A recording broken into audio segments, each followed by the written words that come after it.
மறக்காம சர்ப்ரைஸ் பண்ணுங்க. பாராளுமன்ற தேர்தலிலும் திமுக தலைமையான கூட்டணியை ஆதரித்து அதற்கு தமிழக மக்கள் சிந்தாமல் சிதமல் வாக்களிக்க வேண்டும், திமுகவினுடைய எதிர்க்கின்ற அத்தனை வேட்பாளர்களும் தோற்கடிக்கப்பட வேண்டும் என்கின்ற கோரிக்கையை ஒரு 8 ஆண்டமாக தமிழக மண்ணில் பேசி புரட்சிகர இளைஞர் முன்னணி இந்தியாவில் நிலவுகின்ற சனக பாசிசம், பார்ப்பன ஆதிக்கம், வர்ண தர்மத்தின்படையில் இந்தியா கட்டியெழுப்பப்பட வேண்டும் என்கின்ற கொள்கையுடைய கட்சிகள் அனைத்தும் ஒழிக்கப்பட வேண்டும்.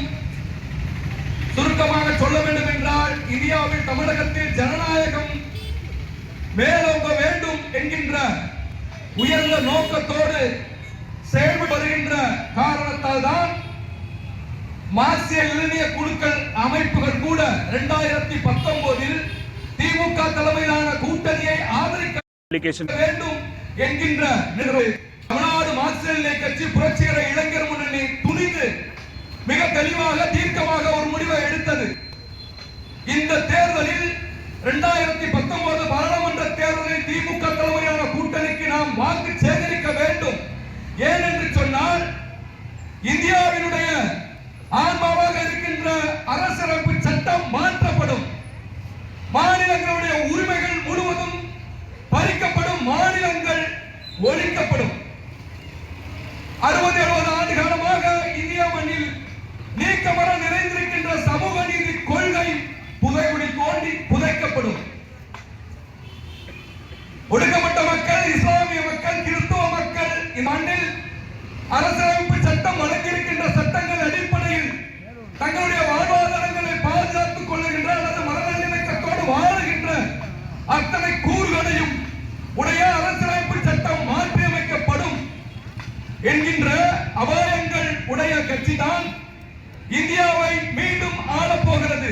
அது 2014 பாராளுமன்ற தேர்தலில் போட்டியிட்டு வென்ற பிறகு இந்தியாவினுடைய சட்டங்கள் அனைத்தையும் அது தவிடுபடியாக்கியது. இங்கு நேரம் மிக குறைவாக இருக்கின்ற காரணத்தால் சில செய்திகளை மட்டும் சொல்லி நான் கடந்து போகின்றேன். 2019 2026 வரைக்கும் இந்த ஆரிய பார்ப்பனிய இந்து சாம்ராஜ்யத்தை அமைக்கின்ற, இந்த பார்ப்பன பணியா சாம்ராஜ்யத்தை அமைக்கின்ற திசை நோக்கி இருக்கின்ற பாரதிய ஜனதா கட்சி அதனுடைய கூட்டணிகளான அதிமுக தோற்கடிக்கப்பட வேண்டும். அப்படி தோற்கடிக்கப்பட வேண்டும் என்று சொன்னால் திராவிடத்தினுடைய ஒளியால் நின்று கொண்டிருக்கின்ற திராவிட முன்னேற்ற கழகம் தான் இங்கு ஒரு அரணாக நின்று கொண்டிருக்கிறது. எனக்கு முன்பாக பேசிய தோழர் விஜயகுமார் சொன்னார், உங்களால ஜஸ்ட் ஒரு 3 hours மட்டும் ஒரு நாளைக்கு ஸ்பெண்ட் பண்ண முடியும் அப்படின்னா உங்களாலையும் UK certified digital marketing course படிக்க முடியும். சோ இன்னும் எதுக்கு வெயிட் பண்றீங்க? இப்பவே கீழே தெரியுற நம்பருக்கு கான்டாக்ட் பண்ணுங்க. நாம் தமிழுடைய கட்சி தலைவர் திராவிட கோட்டையை பெரியார் பண்படுத்திய அண்ணா கலைஞர் கட்டிக்காத்த இந்த திராவிட கோட்டையை பார்ப்பன கடப்பாறை கொண்டு இடிப்பேன் என்று சொன்னார். தமிழக மக்களுக்கு அந்த பொருள் புரியவில்லை. பார்ப்பனம் கடப்பாறை கொண்டு திராவிட கோட்டையை இடித்தால் என்னவாகும்? நமக்கு அந்த அரசியல் புரியவில்லை. 60-70 ஆண்டு காலம் தமிழகத்தில் சமூக நீதி அரசியல் நிலைப்பாடுகள் வழியாக, கோட்பாடுகள் வழியாக தமிழகம் முன்னேறி இருக்கின்ற, தமிழகம் எட்டி பிடித்திருக்கின்ற அரிய வாய்ப்புகள் அனைத்தும் காணல் நீர்களாக காலாவதியாகும் என்கின்ற துணி அச்சமும் கூட இன்று தமிழக மக்கள் நாம் நின்று கொண்டிருப்பதால் தான் பார்ப்பன கடப்பாறை கொண்டு இந்த திராவிட கோட்டையை நான் இடிப்பேன் என்று சொல்லுகிறார். எந்த திராவிட கோட்டை தெரியுமா? 1967 தமிழகத்தில் அண்ணா ஆட்சி அமைத்த பிறகு இந்தியாவில் அதுவரை நடைமுறையில் இருந்த அத்தனை சட்டங்களும், அதாவது RSS கொள்கையினுடைய அந்த சனாதன திட்டங்கள் அனைத்தும் தவிடுபடியானது. அதற்கு முன்பாக தமிழகத்தில் பல கட்சிகள் ஆண்டார்கள். தமிழ்நாடு என்று பெயர் வைப்பதற்கு கூட அவர்கள் துணிச்சல் வரவில்லை. அதை இந்த திராவிடத்தினுடைய வழித்தோன்றலாக இருந்த திராவிட முன்னேற்ற கழகம் தான் தமிழ்நாடு என்று பெயர் வைத்தது. அது மாத்திரமல்ல, இன்று மகளிர் விடியல் பயணம் பேருந்தை கேலி செய்கிறார்கள். அது ஓசி பஸ் என்று அல்லது பெண்களை சோம்பேறிகளாக மாற்றுகிற போக்கு என்று கேலி செய்கிறார்கள். அல்லது இலவச இலவசங்களை கொடுத்து இந்த மக்களை மனமாற்றுகிறார்கள், முன்னேற்றத்தை தடுக்கிறார்கள் என்று சொல்கிறார்கள். 1938 எல்லாம் 1938 எல்லாம் போக்குவரத்து துறைகள் அனைத்தும் தனியார் மயம். தனியார் மயம் என்று சொன்னால் பல கட்டுப்பாட்டில் இருந்தது. இடைசாதிகளை சேர்ந்தவர்களுடைய கட்டுப்பாட்டில் இருந்தது. பயணச்சீட்டில், அதாவது டிக்கெட்டில் மிக தெளிவாக அச்சடிக்கப்பட்டிருக்கும்.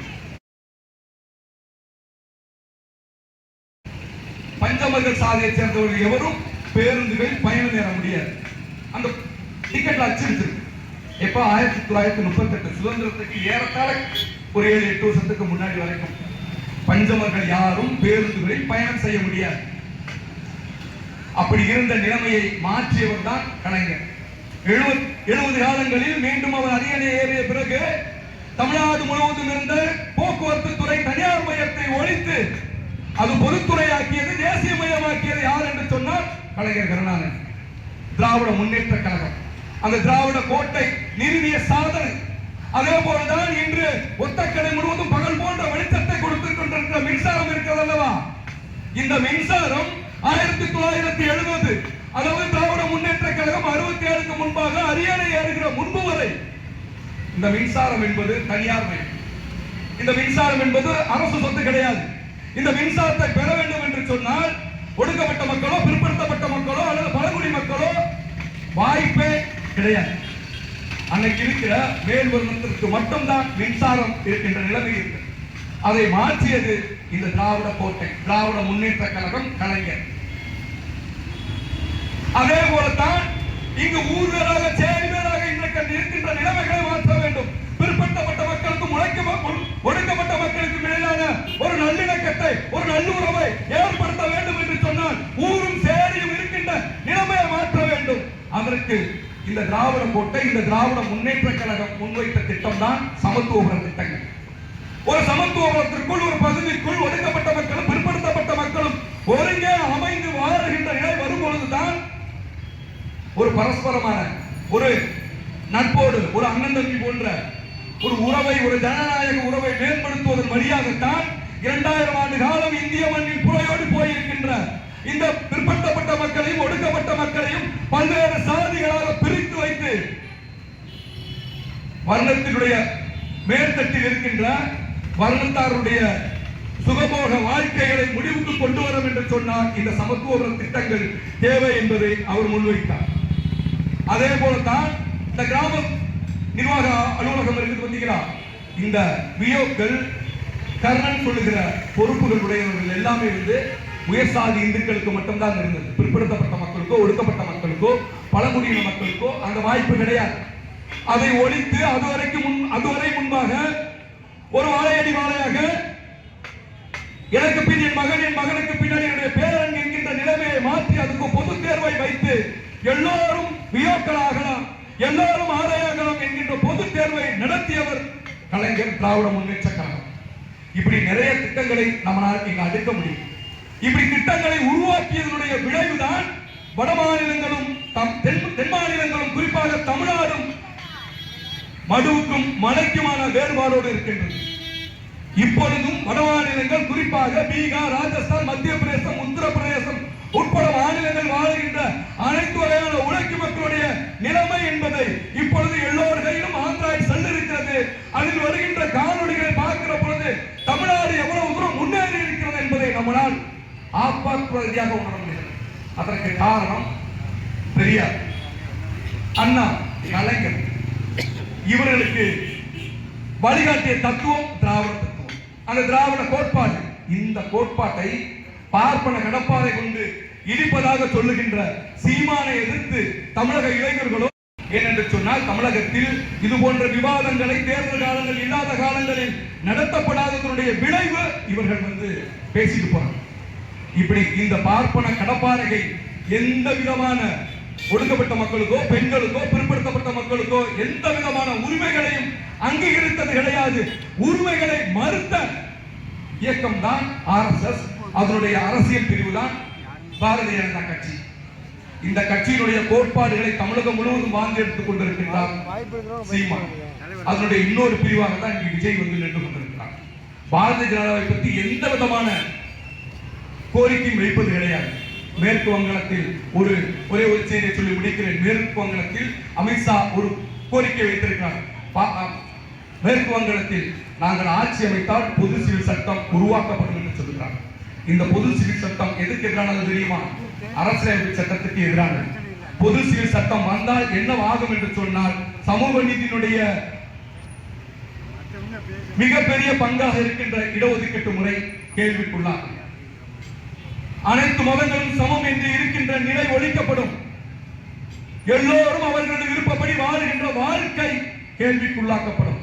எல்லோரும் விரும்பிய வகையில் உணவு உண்பது கூட, உடை உடுத்துவது கூட கேள்விக்குள்ளாக்கப்படும். அந்த அமித்ஷா பொது சிவில் சட்டம் நடைமுறைப்படுத்தப்படும் என்று சொல்லுகிறார். தமிழகத்தில் இருக்கிற அதிமுக கட்சிக்காரர்களுக்கு எந்த விதமான பயமும் கிடையாது. ஏன் என்று சொன்னால் ராஜேந்திர பாலாஜி நினைக்கிறேன், அவர் மிக அழகாக சொல்றாரு, பிஜேபி தான் தமிழகத்தை ஆள பொழுது நான் அது கேபினட் மந்திரியாக இருப்பேன், உங்களை எல்லாத்தையும் நல்லபடியா நான் பார்த்துக்கொண்டு எதிர் வந்து பிரச்சார வாகனத்தை வந்து பேசுகிறார். மோடி தன்னுடைய டாடி என்று சொல்லுகின்ற ராஜேந்திர பாலாஜி மிக வெளிப்படையாகவே அறிவிக்கிறார். ஆக புரட்சிகர இளைஞர் முன்னணி மிக தெளிவாக சொல்லுகிறது, இந்த பாசிச பாஜக அதனுடைய கொத்தடிமையாக இருக்கின்ற அதிமுக கூட்டணிகள் தோற்கடிக்கப்பட வேண்டும். தமிழகத்தில் நச்சுக்கருத்துகளை பரப்பி RSS அஜெண்டாக்களை தமிழகம் முழுவதும் கொண்டு போய் சேர்த்து இளைஞர்களை திசை திருப்புகின்ற நாம் தமிழர், தமிழக வெற்றி கழகம் போன்ற கட்சிகளை நிராகரியுங்கள், திராவிட முன்னேற்ற கழகம் தலைமையிலான கூட்டணிக்கு வாக்களியுங்கள் என்று சொல்லி நன்றி கூறி விடைபெறுகிறேன். நன்றி, வணக்கம். ஹே எவரிவன், அல்கோ ட்ரேடிங் என்னன்னு தெரியுமா? இன்னும் மேனுவல் ட்ரேடிங் மறக்காம சர்ப்ரைஸ் பண்ணுங்க. Thank you.